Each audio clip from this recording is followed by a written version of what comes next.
మాది గుంటకల్ మండలం ఇమాంపురం గ్రామం.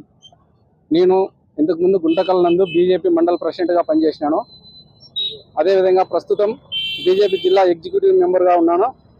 మా గ్రామంలో కొందరు ఒక పార్టీ అని, మరికొందరు ఇంకొక పార్టీ అని, వైఎస్ఆర్ కాంగ్రెస్ రెండు పార్టీల పేరు చెప్పుకుంటూ అమాయక ప్రజలపైన అక్రమ కేసులు బనాయిస్తూ వారి ఆస్తులు గుంజుకుంటూ వాటిని అక్రమంగా ఆన్లైన్ చేసుకుని బ్యాంకుల్లో లోన్లు పొందడం, అక్రమంగా లోన్లు పొందడం, వాటి ద్వారా ప్రజలను అనేక విధాలుగా ఇబ్బందులు గురి చేస్తూ, దావులు బంద్ చేస్తూ అమాయక ప్రజల్ని వారే దాడులు చేసి వారే అక్రమంగా కేసులు బనాయించి వారే అనేక విధాలుగా ఇబ్బందులకు గురి చేస్తా ఉన్నారు. దొంగతనాలు, దోపిడీలు. అదేవిధంగా వీళ్ళకి ప్రధానమైన ఆయుధం ఏమంటే గుంటకల్లో నియోజకవర్గంలో నేను 2014 నుండి చూస్తా ఉన్నాను.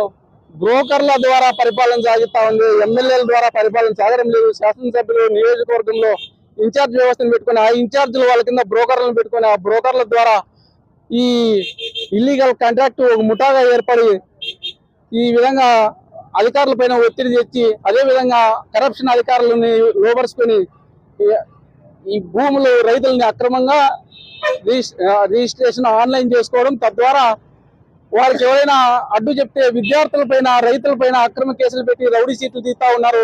ఈ విషయం పైన అనేక మార్లు సీఎం గ్రీవెన్స్ కానీ, ఇన్ఛార్జ్ మినిస్టర్ గ్రీవెన్స్ కానీ, కలెక్టర్ గారి గ్రీవెన్స్ దానికి ఇచ్చిన ఎటువంటి ఫలితం లేదు. అంతా శూన్యం. అందుకు నిరసనగానే ఈ రోజు ఈ పేపర్లు తగిలిపెట్టడం జరిగింది.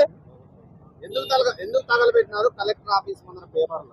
అనేక మార్లు 2 సంవత్సరం దాటిపోయినా మేము అర్జీలు స్టార్టింగ్ లో ముఖ్యమంత్రి ఈ ఎన్డీఏ కూటమి ఏర్పడినప్పటి నుండి సీఎం గారు అర్జీలు సీఎం దృష్టి గ్రీవెన్స్ లో ఇచ్చినప్పటికీ కూడా ఇంకా మరింత ఇబ్బందులు గురి చేస్తున్నారు తప్ప ఎక్కడ సమస్యలు పరిష్కారం కావడం లేదు.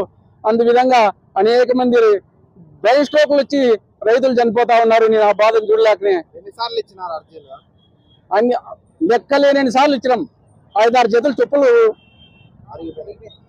తెగిపోయినాయి.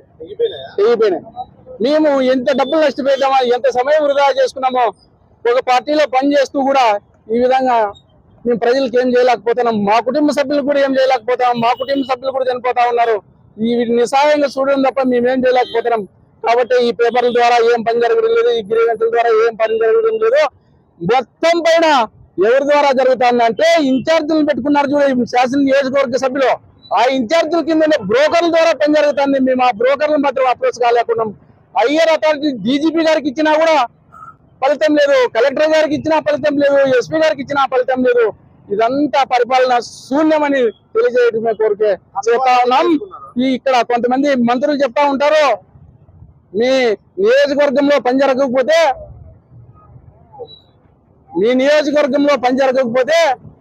జిల్లా ఇన్ఛార్జీలు కలవండి, ఇన్ఛార్జీలు కలవకపోతే ఇంకోరిని కలవండి. డైరెక్ట్ సీఎం గారికి గ్రీవెన్స్ లో ఇచ్చిన ఈ పని జరగడం లేదంటే మరింత ఇబ్బందులకు గురి చేస్తా ఉన్నారంటే మేము ఎవరికి చెప్పాలా, ఏం చేయాలా? అడవుల్లో ఉన్నాం, గొర్రెలు కాసుకునే వాళ్ళు అనేక విధాలుగా బ్రెయిన్ స్ట్రోక్ వచ్చి చనిపోతా ఉంటే వీళ్ళు పెట్టే ఇబ్బందులకి ఎవరికి చెప్పాలనేది కూడా అర్థం కావట్లేదు. అడవి కంటే ఘోరంగా అయింది. అడవిలో కొన్ని జంతువులన్నా స్పందిస్తాయేమో కానీ ఇప్పుడు ఎక్కడ ఏం స్పందన లేదు. తిరిగి అలసిపోయినాం. అందుకోసమే ఈ విధంగా నిరసన తెలియజేయడం జరుగుతా ఉంది. కండవాళ్ళ నేను అనేక సమస్యల పైన అప్పటికీ కూడా పోరాడినా కూడా కేసు లేదప్ప ఎక్కడ ఫలితం లేదు. ఎన్ని రోజులు అలసిపోయినాం. ఇప్పుడు బీజేపీలో అనేక కార్యక్రమాలు రైతుల గురించి ఆ రోజు చెప్పినాం. రైతులకు ఈ విధంగా ఇబ్బంది పడుతున్నారు, రైతులకు సాయం చేయండి అంటే 2 కేసులు పెడతారు. ఇదే తప్ప వాళ్ళ దగ్గర ఏమీ లేదు. వాళ్ళు బ్రోకర్లను అప్రోచ్ కావాలా, ఏ ఎమ్మెల్యేనా అప్రోచ్ అయినా లేదు, ఎమ్మెల్యేని అప్రోచ్ అయినా కాదు, ఇన్ఛార్జ్ మినిస్టర్ అప్రోచ్ అయినా కాదు.